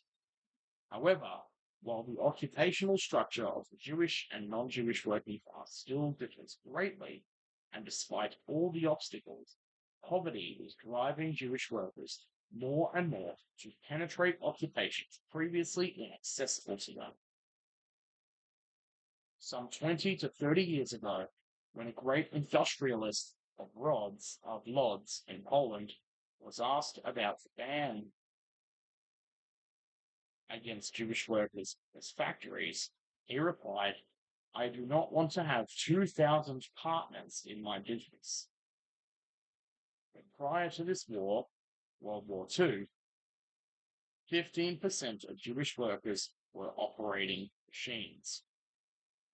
Jews have therefore undergone a very important transformation in the capitalist epoch. The people class has become differentiated socially, but this process, while of considerable scope, is accompanied by a multitude of contradictory tendencies, which have not as yet allowed the crystallization of a stable form of Judaism in our period. It is far easier to say what Judaism has been than to define what it is. In effect, the evolution of the Jewish question resulting from capitalist development has been thrust onto diametrically opposite paths. On the one hand, capitalism favored the economic assimilation of the Jewish people, and consequently their cultural assimilation. On the other hand, by uprooting the Jewish masses, concentrating them in cities, provoking the rise of anti-Semitism, it stimulated the development of Jewish nationalism. The renaissance of the Jewish nation, the formation of a modern Jewish culture, the elaboration of the Yiddish language, Zionism, all these accompany the processes of emigration and of the concentration of Jewish masses in cities, and at the same time go hand in hand with the development of modern anti-Semitism. In all parts of the world, along all the roads of exile, the Jewish masses, concentrated in special quarters, created their own special cultural centers, their newspapers, their Yiddish schools. Naturally, it was in the countries of greatest Jewish concentration, in Russia, Poland, and the United States, that the national movement took on its greatest scope. But the development of history is dialectical. At the same time that the basis for a new Jewish nationality was being elaborated, all the conditions were likewise being created for its disappearance. Whereas the first Jewish generations in the countries of immigration still remained firmly attached to Judaism, the new generations rapidly lost their special customs and language. Among the East European immigrants to Western Europe, America, and other non-European countries, Yiddish is still retained, at any rate in the first generation, though a large number of English words are introduced, so that it is growing into a dialect different from the Polish or Lithuanian Yiddish. The second generation speak both Yiddish and the language of the country, while the third no longer know Yiddish. The Yiddish press in the United States developed strongly during the last 50 years, 1880 to 1930, because of the coming in of more than 2 million East European Jews who knew no English. But of recent years, 1920s, a marked decline has set in of the Yiddish press, immigration having stopped, while the younger generation is becoming Americanized. In 1920, according to official statistics, Yiddish was the mother tongue of 32.1% of American Jews. In 1930, of 27.8%. In Hungary, Yiddish disappeared almost completely. In the census of 1920, 95.2% declared Hungarian as their mother tongue, 4% German, and 0.8% other languages. Throughout the world, in 1900, 60.6% of the Jews spoke Yiddish. In 1930, 42.7%. During the same period that the use of Yiddish is declining, we witness a considerable growth in mixed marriages. The more highly developed the country, the more frequent are its mixed marriages. In Bohemia, 44.7% of all marriages in which at least one party was Jewish were mixed marriages. As against this, the number of mixed marriages in sub-Carpathian Russia and Slovakia was significant. I'm just going to skip the data. An increase in conversions is also noted. Thus, in Vienna, the average of Jewish conversions went from 0.4% in 1870 to 4.4% in 1960 to 20. However, the general weakening of religion removes most of the importance from this index. We thus see how precarious are the foundations for the national renaissance of the Jewish people. Immigration, at first a powerful obstacle to assimilation and a nationalizing factor of the Jews, rapidly changes into an instrument of fusion of the Jews with other peoples. The concentration of Jewish masses in the great cities, which thus became a sort of territorial base for the Jewish nationality, cannot long impede the process of assimilation. The atmosphere of the great urban centers is a melting pot in which all national differences are rapidly wiped out. While capitalism first created conditions for a certain Jewish national renaissance, by uprooting millions of Jews, by tearing them from their traditional living conditions and concentrating them in cities, it soon contributes to accelerating the process of assimilation. The development of the Yiddish, for example, is followed by its rapid decline. Capitalist development, although at times in rather unexpected ways, ends with the fusion of the Jews among other peoples. But at the beginning of the 20th century, the signs of capitalist degeneration become manifest. The Jewish question, which seems to be developing normally in the 19th century, rebounds with unprecedented sharpness as a result of the decline of capitalism. The solution of the Jewish question appears to be farther off than ever. And I should point out that I don't know whether this is about to say that all of these trends were like reversed in the early 20th century, but certainly the norm among Jews. That is not to say all Jews, very evidently, there are Jewish organizations who, and you know, I've heard some people, I've actually heard some like Nazis call those people self-hating Jews. I mean, Zionists say the same thing. Is that more evidence that Nazis and Zionists are effectively the same shit? Same shit, different race? Like, but yeah, okay. So we get into the quote unquote fun part next week. So I guess. Yeah, but that is going to be it. This has gone for longer than normal. What, nearly? What was saying 2.5? Oh, that's right. I turned it on to stream before I actually went live. So test it. But that's okay. So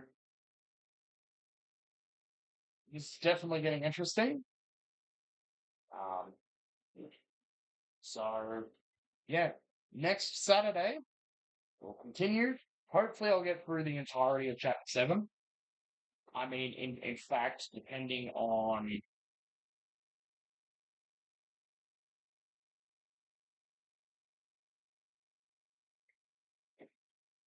so,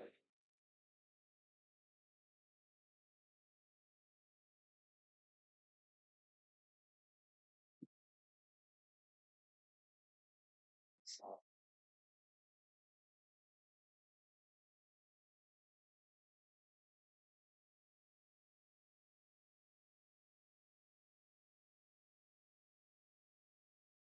there is like a biographical, like a sort of like a mini biography at the end here.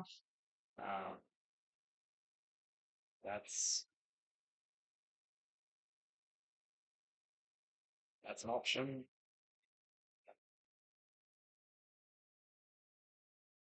It would make it probably make it even longer than this stream, but I could just finish off this book next stream.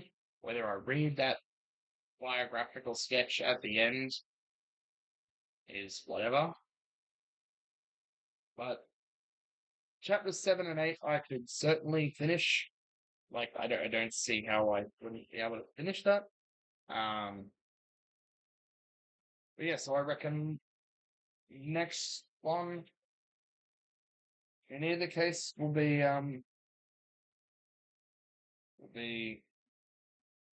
the last stream reading this book. If I don't decide to read Biographical Sketch next week, I may just read it myself off screen at another time. Um, but yeah, so we'll finish this off next Saturday night. Of course, next Tuesday reading stream, we continue Vladimir Lenin's Imperialism, the Higher Stage of Capitalism. And next Thursday, I'll be continuing Mila's story in Freedom Planet, possibly finishing it. I'm not sure. Because I'm wondering if it's shorter. But yeah, we'll see. But yeah. There will be I'm hoping to get a one-off basically channel update video out for New Year's Eve. Basically be like that sort of relatively big update video on just how things are going and future plans for the channel and other stuff. So look forward to that. If that doesn't come out New Year's Eve, it'll just have to come out sometime in January. Yeah, that is pretty much it. So thanks for tuning in, and I'll see you all next time.